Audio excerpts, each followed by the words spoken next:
अस्सलाम वालेकुम नाज़रीन, मैं हूं हकीम ज़ा शाहिद। वेलकम करता हूं आपको अपने चैनल पर। उम्मीद करता हूं आप लोग खैरियत से होंगे।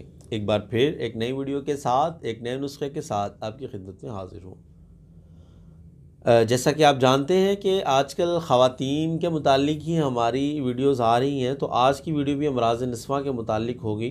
आज हम बात करेंगे वर्म रहम के, यूट्रस में जो सोज आ जाती है, आज हम उसकी बात करेंगे कि कैसे उससे बचा जा सकता है, क्या नुस्खा हम इस्तेमाल करें जो मतलब उससे अफाका हो जाए।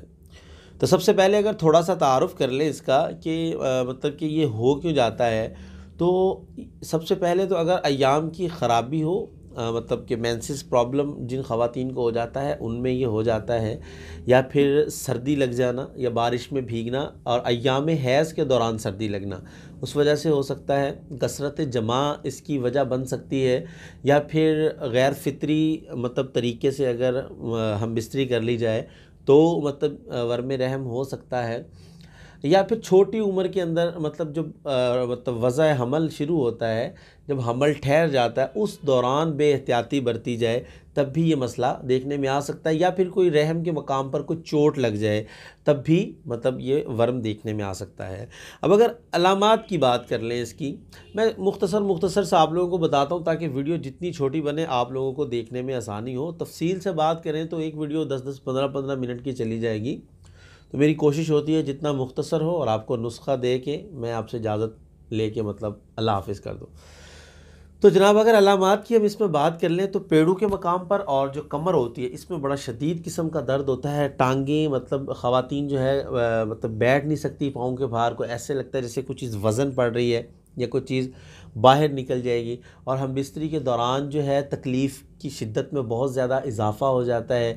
और रहम से जो मतलब अक्सर वाइट कलर की जो रतूबत होती है, सफ़ेद कलर की, वो निकलती रहती है। तो ये मतलब सारी इसमें अलामात आ जाती हैं। तो अब हम नुस्खा की बात करेंगे कि हम इसमें क्या नुस्खा इस्तेमाल करें कि मतलब इससे फ़ौरी तौर पर अफाका हासिल किया जा सके। तो नुस्खा आपको बताएंगे, लेकिन उससे पहले अगर अभी तक चैनल को सब्सक्राइब नहीं किया तो सब्सक्राइब कीजिए, बेल आइकन को प्रेस कीजिए ताकि मेरी हर नए आने वाली वीडियो आपको मिलती रहे। तो चलिए आपको बताते हैं कि क्या नुस्खा हम इस्तेमाल करेंगे।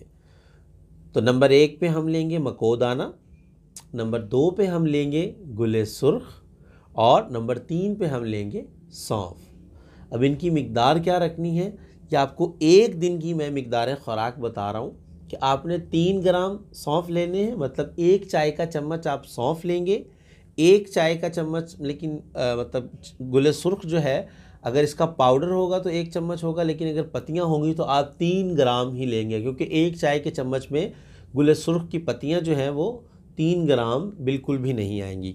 और मकोदाना भी हम 3 ग्राम लेंगे, मतलब ये तीनों चीज़ें हमने 3-3 ग्राम लेनी है, और ये टोटल इसका वज़न हो जाएगा 9 ग्राम।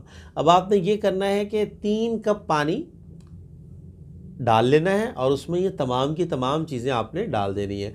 अब उन 3 कप पानी को आपने अच्छी तरह से जोश देना है, और जब 1 कप रह जाएगा तो आपने उसको छान लेना है।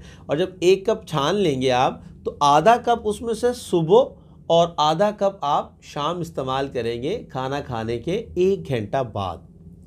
फिर एक दफ़ा सुन लीजिए कि हम 3-3 ग्राम सारी चीज़ें लेंगे, 3 कप पानी में उसको उबालेंगे। जब 1 कप पानी रह जाएगा तो हम उसको ले लेंगे, आधा कप उसमें से हम सुबह इस्तेमाल कर लेंगे, और आधा जो बचा हुआ कप होगा वो हम रात को इस्तेमाल करेंगे खाना खाने के 1 घंटा बाद। ये आप इस्तेमाल शुरू कीजिए, इंशाल्लाह 4-5 दिन के अंदर आपको बड़े बेहतरीन नताइज मिलना शुरू हो जाएंगे। और मेरे लिए ज़रूर दुआ कीजिएगा, जब भी आपको किसी नुस्खा से अफाका हो तो मुझे अपनी खसूसी दुआओं में याद रखा करें। तो उम्मीद करता हूँ आज की वीडियो आपको पसंद आई होगी। अगर वीडियो पसंद आए तो लाइक कीजिएगा, शेयर कीजिएगा, ताकि आपके साथ साथ दूसरों का भी फ़ायदा हो जाए। तो आज के लिए इतना ही था, मिलते हैं किसी अगली वीडियो में। हकीम ज़ा शाहिद को इजाज़त दीजिए। अल्लाह हाफ़िज़।